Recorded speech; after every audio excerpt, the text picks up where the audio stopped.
오늘 말씀의 제목은 주의 말씀이 힘이 있어 흥왕하여 세력을 얻으니라 라는 제목으로 하나님의 말씀 전거하도록 하겠습니다.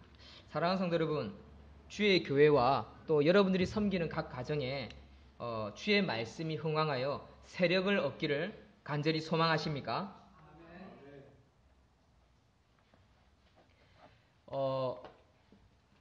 저도 정말 간절히 원하고 있습니다.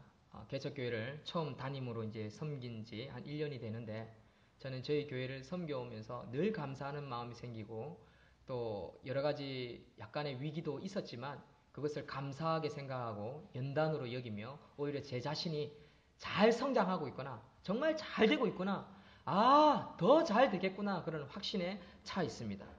뿐만 아니라 더 나아가서 저희 하나로 교회가 참 착한 교회로 소문이 나서 이 지역에 선한 일을 하고 또 필요한 교회가 되고 이 지역에 봉사하여서 정말 저 하나로 교회는 정말 참 착한 교회다, 저 교회 가십시오 라는 그렇게 소문나며 정말 흥왕하여서 세력을 얻는 그런 교회가 되기를 간절히 소망합니다.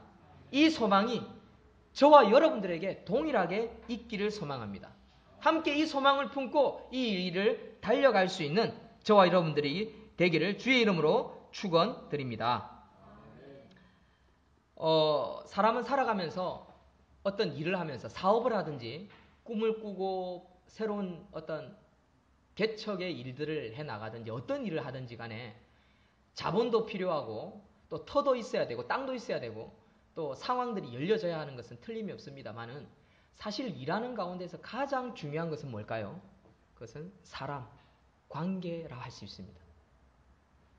땅이 없어도요, 돈이 없어도요, 형편이 어렵고 상황이 열리지 않아도 함께 마음 맞는 사람이 있다면 그것보다 더 좋은 일은, 더 좋은 조건은 없다라는 거지요. 더 좋은 상황은 있을 수 없습니다. 바울이 지금 3차 전도 여행을 하고 있습니다. 19장부터 들어와서 지금 3차 전도 여행이 계속해서 이루어지고 있습니다. 오늘 본문을 보면 이 에베소에서 3차 전도 여행, 3차 선교, 전도, 개척이 이루어지고 있는 것을 보게 됩니다. 특별히 잘 알고 있는 것은 에베소에 있는 두란노 서원을 중심으로 말씀이 흥왕하여 세력을 얻어서 확장되어지는 것을 우리는 살펴볼 수 있습니다. 그런데 이 시작이요, 어디서 시작되냐면 사실은 아볼로에서부터 시작되었다는 것입니다. 지난주 우리 말씀을 보았던 것처럼 이곳에서 누가 먼저 섬겼냐면 아볼로라는 젊은 한 청년을 통해서 이 사역이 시작되었다는 사실입니다. 이 에베소에 있었던 사역자가 이 아볼로였는데, 이 아볼로가 어떤 사람이었습니까? 지난주 말씀을 한 번 더 간추려 보겠습니다. 아볼로는요, 준비된 사역자였습니다. 24절에 학문이 많고 똑똑하고 성경에 능한 자였어요. 일찍 주의 도를 배워서 교회의 상황, 유대인의 삶 너무너무 잘 아는 사람이었어요. 게다가 가르치는 은사가 있고 능력이 있는, 그래서 자세히 잘 가르치는 자였어요. 그리고 매우 열심히 있는 자였습니다. 자신이 알고 있는 것을 정확하게 가르치며 자세히 가르칠 정도로 열심을 가지고 가르치는 자라는 것이 우리 18장 25절의 말씀을, 사도행전 18장 25절의 말씀, 24절의 말씀을 읽어보면 정확하게 알 수 있습니다. 뿐만 아니라 이 젊은 사람이 용기가 대단한 사람이었어요. 겁이 없는 자였어요. 그 수많은 유대인과 교회가 흥황하지 않는 상황에서도 이 젊은이들은 담대히 전도하며 복음을 전한 자였어요. 얼마나 놀랍습니까? 과연 우리가 몇 명 우리 교회 앞에 나가서 담대히 복음을 전하고 밤에도 전하고 아침에도 전하고 여기에 좋은 교회가 있습니다, 좋은 말씀이 있습니다, 예수를 믿으십시오, 예수를 믿을 때 당신의 가정이 잘 되고 당신이 인생에 남은 인생의 복을 받습니다 라고 지금 당장 뛰쳐나가서 30분 1시간 전도할 사람 몇 사람이 되겠습니까? 이 쉬운 일이 아닙니다. 그런데 아볼로라는 이 젊은 청년이 매일같이 전도하고 가르치고 전했다라는 사실입니다. 게다가 이 아볼로는요, 겸손한 사람이었습니다. 자기보다 학문이 뒤떨어진 사람들에게도 배움을 받는 사람이었어요. 브루스길라와 아굴라라는 부부는요, 텐트를 치는 그 장사꾼이었어요. 노가다 장사꾼이었어요. 이 사람들에게 가르침을 받은 자예요. 학문은 아볼로가 더 뛰어난데 이 장사꾼에게 예수가 누굽니까? 나는 요한의 세례밖에 모릅니다, 가르쳐 주십시오 하면서 배우려고 드는 자였습니다. 겸손한 자였지요. 보통 청년 때는 보면요. 좀 안다, 대학물을 먹었다, 가방끈이 길다라고 하면요. 남의 말 잘 안 듣습니다. 거기다 자기가 경험이 있고요. 어느 위치에 있으면요. 더더욱 말 안 듣습니다. 특히 인생의 경륜을 가진 흰머리 앞에 머리를 숙이고 들으려고 경청을 하려고 하는 자세가 있어야 되는데 그런 사람이 사실은 드뭅니다. 근데 어른들은 딱 보면 알지요. 60, 70 인생을 딱 살아보면 딱 젊은이를 딱 만났을 때 대화를 해보면요. 이 사람이 겸손하다. 이 사람은 되겠다. 딱 보면 이 떡잎을 딱 보면 딱 알지요. 바로 바울은 그러한 자였습니다. 겸손한 자. 배우려고 하는 자.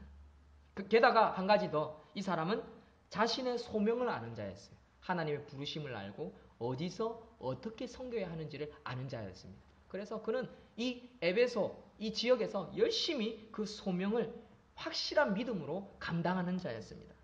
그래서 이 에베소 지역에서 유익을 주는 자였죠. 더 나아가서 한때는 예수 그리스도를 주라고 믿지 않았는데 예수 그리스도를 주인으로 모시고 증거하며 공중 앞에서 많은 사람들 앞에서 자신 있게 말하는 자가 바로 이 아볼로였습니다. 그래서 유대인과 싸우면요 이기는 사람이었어요. 이 아볼로가 얼마나 대단한 사이냐면요 나중에 아볼로파가 생길 정도였어요. 나는 아볼로파다. 난 아볼로를 따르겠다. 나는 바울파다. 나는 예수파다 할 때 아볼로파가 있을 정도로 엄청난 사람이었어요. 그런데 이 아볼로에 대해서 성경 우리가 잘 모르잖아요. 성경에 이름 많이 안 나와요. 기껏 해봐야 6, 7군데밖에 안 나옵니다. 디모데, 신라보다도 이름이 어떻게 보면 적게 나오는 것 같아요. 그만큼 겸손한 사람이었어요. 여러분, 이런 사람을 바울이 만나고 싶을까요? 안 만나고 싶을까요? 만나고 싶겠죠. 당연한 답이겠죠. 여러분, 만남이라는 것은 아름다운 겁니다. 귀한 겁니다. 만남은요, 하나님의 가장 큰 축복입니다. 그래서 바울은요, 이 아볼로를 만나러 이 에베소에 뛰어갔어요. 만나고 싶었을 겁니다. 그런데 만나지를 못했습니다. 브리스길라와 아굴라 부부가 이런 청년이 있었습니다. 이 청년이 떠났습니다. 라고 하는 거예요. 야, 얼마나 아쉬울까요? 제가 개척교회를 해보면요. 한 사람이 그립습니다. 일꾼 한 사람이 그립고요. 아니, 일꾼이 아니더라도 예배드리는 어린아이 한 명이 딱 오더라도요. 그 아이가 얼마나 사랑스러운지 모릅니다.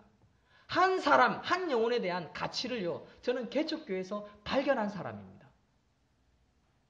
여러분, 그런데 이 출중한 아볼로를 바울이 만나지 못했습니다.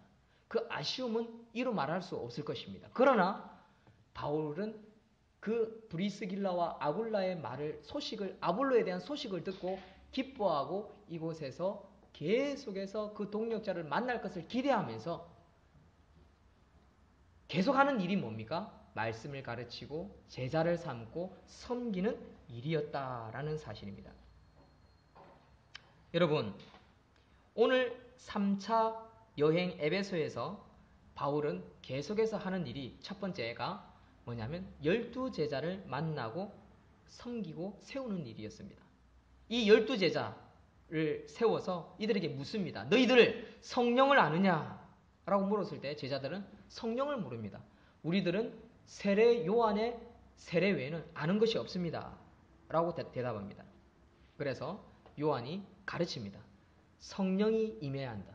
그래야 너희들에게 하나님의 능력이 임한다. 라고 가르치고 그 성령의 능력이 임하려면 조건이 하나 있는데 그 조건이 뭐냐면 회개의 세례가 필요하다. 너희들이 회개 없이는 이 성령의 능력을 체험할 수 없다라고 말을 합니다. 그럴 때 이 에베소에 있는 12제자가 바울의 말을 듣고 그대로 순종했더니 어떤 역사가 나타나느냐. 오늘 읽었던 본문 읽지 못했는데 1절부터 8절까지 1절부터 7절까지죠. 1절부터 7절까지의 말씀이 바로 지금 제가 설명하고 있는 내용인데 이 제자들이 회개했더니 방언을 하기 시작하고요. 예언을 하기 시작하고요. 하나님의 능력이 임해가지고 그 능력들이 막 나타나기 시작하는데 이들이 펄펄펄 끓기 시작하는 것입니다. 사랑하는 성도 여러분, 능력이 임하기를 원하십니까? 체험하기를 원하십니까? 그러면 그 조건이 뭐냐? 회개입니다. 회개. 회개 없이는요. 능력이 나타나지 않습니다.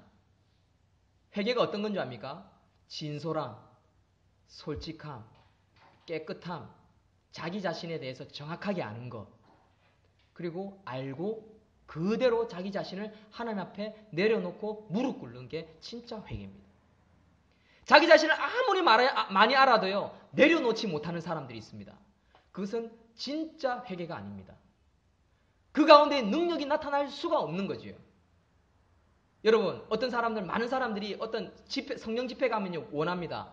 능력 받기를 원합니다. 성령 충만함 받기를 원합니다. 근데 강사가 회개하십시오라고 하면요, 회개를 못해요. 내려놓지를 못해요. 원수를 생각하면요, 속에서 부글부글 끓는 거예요. 잊어버리지를 못하는 거예요. 여러분, 치료받기를 원하십니까? 능력이 임하기를 원하십니까? 여러분들 변화되기를 원하십니까? 회개하십시오라고 했을 때 그것을 그대로 받아들여야 되는데 그것을 못 받아들이는 거예요. 자기 고집이 있는 거예요. 자기 생각이 있는 거예요. 자기 경험이 있는 거예요. 어떻게 성령의 능력이 임하겠습니까? 성령이 그를 어떻게 다스리겠습니까? 성령이 어떻게 그를 변화시키겠습니까? 변화시킬 수 없고 다스릴 수 없는 거예요. 능력이 임할 수 없는 거예요. 여러분, 능력이 임하려면요, 우리 자신을 정확하게 깨닫고 회개해야 한다는 사실입니다. 이 사실을 믿으시는 저와 여러분들이 되기를 소망합니다. 영적 원리의 결국은요, 회개입니다. 회개의 세례 없이는 능력이 임하지 않습니다. 그런데 우리가 회개를 하고 싶어도 회개가 되지 않을 때가 있어요. 어떨 때입니까? 너무 큰 상처, 또 내가 너무 지쳐 있어서, 내가 너무 무너져 있어서, 내가 너무 아파서, 병들어 있어서 그런 사람들이 있습니다. 그런 사람은 어떻게 해야 될까요? 양옆에서 네 사람이 들고 예수님께 나아가야 돼. 기와장을 뚫고 예수님을 만나러 다른 사람이 데리고 가야 한다고요. 무슨 말입니까? 도와줘야 한다고. 함께 도와줘야 한다. 그게 공동체입니다. 그게 섬기는 겁니다. 그게 관계입니다. 여러분, 우리 주위에 우리 가족 구성원들 중에 지쳐있거나 힘든 자들이 있으면 그분들은 도움을 요청하십시오. 겸손히 도움을 요청하십시오. 그리고 함께 양옆에서 세 사람, 네 사람이서 짊어지고 예수님께 인도하면서 그가 회개할 수 있는 자리에 앉아서 예수님을 만날 수 있도록 도와줄 수 있는 그런 공동체가 되기를 축원드립니다. 그때 회개의 세례가 임하고요. 회개의 세례가 임할 때 성령이 임합니다. 성령이 임하면요, 능력이 임합니다. 방언을 하고 예언을 하고 하나님께 쓰임받을 수 있는 것입니다. 사랑하는 성도 여러분, 이것은 관계입니다. 만남입니다. 이것은 쉽지 않습니다. 그러나 우리가 마음을 조금만 더 열고 우리가 조금만 더 겸손히 우리가 서로 관계를 맺어간다면 가능한 일입니다. 힘든 일이 아닙니다. 문제는 우리가 마음을 닫고 생각을 닫고 있는데 우리의 어려움이 있더라라는 사실입니다. 가족 관계도 마찬가지입니다. 직장 관계도 마찬가지입니다. 학교에서도 마찬가지입니다. 이제 어리면 이런 영적 원리를 모르니까, 인간관계를 모르니까 무시하고 때리고 무조건 지어받고 자기 힘으로 밀지요. 세상 사람들도 그렇습니다. 제가 배드민턴을 치러 가서 목사라 말 안 하고 지금 클럽에 들어간 지 지금 석 달째 가까이 되어 가고 있고, 공방에 다니면서 약간 기술을 좀 배우고 있는데 그곳에서 제가 목사라는 이야기를 안 했습니다. 그러니까 제가 키가 작고 문혜룡 씨 반말도 하기도 하고 한번 이리 오봐라 그렇게 하기도 하는데 저는 그런 것에 대해서 전혀 개의치 않습니다. 예, 뭐 도와드릴까요? 좀 가르쳐 주십시오. 겸손하게 이야기합니다. 때가 되면 알게 되겠지요. 야, 저 사람 목사래. 능력은요, 제가 무시당한다고 해서 나타나는 게 아닙니다. 능력은요, 하나님이 주시는 거예요. 제가 겸손히 그 사람들 웃고 같이 배드민턴 치고 같이 일하잖아요. 그럼 제 성실함과 또 제가 바른 예의 때문에 그 사람이 나중에는 했다가도 문혜룡 씨 뭐해요? 바빠요? 이렇게 말이 바뀌는 거예요. 결국에는. 우리 중학교생들 철없는 사춘기 청소년들 보면 학교 가면 친구들 막 때리고 지어받고 이렇게 하잖아요. 걱정할 필요 없어요. 내가 오히려 더 하나님 앞에 기도하면서 영적 진리를 가지고 그 아이들한테 절대 그러나 그들에게 종이 될 필요는 없어요. 쫄따구가 될 필요는 없어요. 그거는 마귀 밑으로 들어가는 거예요. 쫄따구 될 것 없이 내가 정정당당하게 해줄 건 해주고 겸손하게 해줄 건 해주고, 그러나 내가 그 사람들한테 빼앗기거나 쥐어박히거나 그 사람들 내가 손해볼 필요는 없어요. 당할 필요는 없다고요. 누가 내를 빼앗으려고 하면 딱 노, 그건 아니야 라고 말할 수 있는 사람이 돼야 돼요. 몇 대 맞더라도.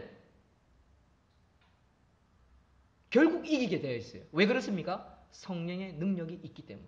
하나님이 역사하시기 때문에. 하나님 함께 하시기 때문에. 우리 나인이가요. 학교에서 장윤정, 나이나 때린 애 누구였어? 장민정이라는 아이가 있어요. 얘는 덩치가 커요. 남자애들도 이겨요. 1학기 때는 우리 나인한테 잘해주더니 2학기 되더니 이제 상황을 봐가더니 여자애들 중에 힘이 제일 세니까 다른 애들 막 쥐어박는 거예요. 그래서 우리 나인이가 가방 안에 뭐라고 했냐면 우리 엄마가 찾았어요. 나를 때리는 아이 장민정 어디서 학교 곳곳에서 어떻게 손 꺾기, 뭐 손가락 꺾기, 책상 밀기, 그리고 다른 친구 시켜서 때리기. 그래서 제가 아침에 밥을 먹으면서 나인아 걱정하지 마라. 믿음으로 나아가라. 절대로 쫄따고 되지 마라. 굽신거리지 마라. 그리고 무서우면 엄마한테 이야기하고 아빠한테 이야기하고 아빠가 혼내줄게. 선생님한테 이야기해. 야, 선생님한테 이야기해. 그래도 때려.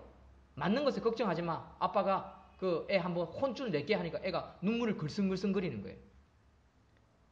그 치료가 있는 거죠. 눈물이 나오는 것은. 위로가 있는 거예요. 여러분 우리가 하소연할 때는 어디 있습니까? 하나님 아버지밖에 없어요. 하나님 아버지께 하소연하면요. 우리에게 눈물이 나오고요. 위로가 있다고요. 그게 우리 힘입니다. 다윗이 무엇으로 골리앗을 이겼습니까? 내 뒤에 하나님 아버지가 있다. 그 자신감 아닙니까? 나인이가 내 뒤에 우리 아빠가 있다라는 자신감이 있기 때문에 가는 거예요. 그랬더니 그날 무슨 일이 있었는 줄 아세요? 장민정? 나인아? 장민정이가 양발을 주더래요. 양발. 우리 뱃속에 넷째가 있습니다. 이제 그 애기 엄마가 알았나 봐요. 나인이한테 양발 줘라 했더니 장민정이가 그날 와가지고 나인아 이거 너희 집에 넷째 태어나면 줘 하면서 양발을 주더래. 선물을. 이게 하나님 위로죠. 하나님 위로예요. 그날 아침에 내가 기도해 줬는데 그날 학교 갔다 왔더니 양발을 그 애한테 두드려 맞는 애한테 얻어온 거예요. 저는 이것이 하나님의 위로라고 저는 생각합니다. 아멘. 그렇죠. 아멘. 우리의 위로는 어딥니까? 세상 사람들 우리가 무시하고 쥐어받고 빼앗고 속이고 빼앗을 우리를 무너뜨리려고 할지라도 결국은 우리 대적이 우리 앞에 일어섰다가도 결국 무너져서 도망하게 되어 있습니다. 그게 어디에 나옵니까? 신명기 28장에 나옵니다. 머리가 될지언정 꼬리가 되지 않고 꾸어주는 자가 될지언정 꾸지 아니하고 우리가 반죽하는 반죽거력이 복을 받고 우리 땅이 복을 받고 우리가 기른 짐승이 내 자녀들이 복을 받는다고 말씀하셨어요. 대적이 일어났다가도 도망한다라고 신명기 28장에 기록되어 있습니다. 왜 그렇습니까? 하나님이 우리 뒤에 떡하니 서가 계시기 때문에 그렇습니다. 그래서 두려워할 필요 없어요. 절대로 기죽을 필요 없어요. 겸손히 섬기는 건 섬겨요. 뭐 도와줄까요? 그러나 그 사람이 잘못된 죄를 범하게 한다. 그러면 아니야. 그건 저는 할 수 없습니다. 제가 도와줄 수 없습니다. 당신 그거 틀렸습니다. 말할 수 있어야 돼요. 그게 용기예요. 그렇다고 해서 그 사람 별거 안 했는데 막 무시하고 우리가 지어받고 죽이려고 하고 뭐 뺏으려고 하고 다른 사람 우르르 댈 거 하고 저 사람은 나쁜 사람입니다. 그렇게 할 필요는 없는 거예요. 하나님이 결국 하시게 되어 있다는 겁니다. 그게 저는 하나님의 능력이라고 저는 생각합니다. 12제자들에게 이러한 능력이 19장 1절에서 7절에 나타났습니다. 두 번째. 그럼에도 불구하고요. 어떤 사람들은 마음이 굳어 순종하지 않습니다. 오히려 무리 앞에서 그 사람을 손가락질하고 비방합니다. 오히려 회방꾼이 되지요. 더 무너뜨리지요. 나중에는 고소고발을 합니다. 그것이 어디서 나타납니까? 8절부터 9절에 나타납니다. 자, 9절 말씀 다 같이 읽습니다. 시작. 어떤 사람들은 마음이 굳어 순종하지 않고 무리 앞에서 이 돌을 비방하거늘 바울이 그들을 떠나 제자들을 따로 세우고 두란노 서원에서 날마다 강론하니. 여러분, 아무리 누군가가 나를 무너뜨리려고 하고 거짓말을 하고 속이고 또 내 마음이 무너지고 좌절될지라도요. 멈춰서는 안 되는 것이 있습니다. 그게 뭔지 아십니까? 말씀 예배입니다. 말씀 예배 내가 참여하고 배우고 듣고 또한 남을 말씀 가운데를 인도하고 가르치는 것. 이건 우리가 죽을 때까지 멈추지 않고 해야 할 일입니다. 그래야 능력이 계속해서 임하는 것입니다. 보십시오.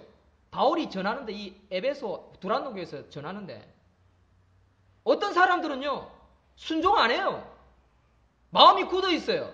어떤 좋은 말을 해도 어떤 능력이 나타나도 에이 저거 거짓말이야 마술이야 나도 저거 할 수 있어 지만 똑똑하나 나도 똑똑해 하면서 굳어져 있어가지고 전혀 안 듣는 사람들 있습니다. 나중에 어떻게 합니까? 적이 됩니다. 원수가 됩니다. 무너뜨리려고 합니다. 괴롭힙니다. 이럴 때 우리가 해야 하는 것이 있습니다. 그들과 선 긋기 이걸 해야 됩니다. 선 긋기. 도저히 이 사람은 내가 감당 불가능하다. 적이다. 이단이다. 원수다. 하나님의 말씀이 안 들어간다 하면요. 검을 꺼야 돼요. 선을 꺼야 돼요. 그리고 거리를 둬야 돼요. 보십시오. 바울이 그랬습니다. 제자들을 따로 세웁니다. 두란노 서원에서 계속해서 날마다 가르쳤다라고 합니다. 선 긋기입니다.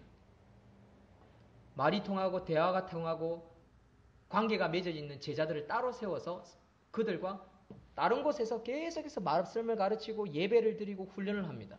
이게 뭡니까? 포기하지 않는 겁니다. 이게 뭡니까? 철장의 권세지요. 어떤 걸림돌에도 그 걸림돌 때문에 넘어가지 않고 지속적으로 해나가는 것. 그리고 지속적으로 해나갔더니 흥왕하여 세력을 얻는 것. 잘 되는 것. 이게 뭡니까? 철장의 권세입니다. 사랑하는 성도 여러분, 걸림돌이 있습니까? 어려움이 생깁니까? 그러면 그것이 도저히 안 됩니까? 선을 그으십시오. 선 긋고 내가 할 수 있는 부분을 내 아지트를 따로 만드십시오. 내 판을 다시 짜십시오. 안 되는 걸 왜 꾸역꾸역 잡고 갑니까? 내 판이 아닌데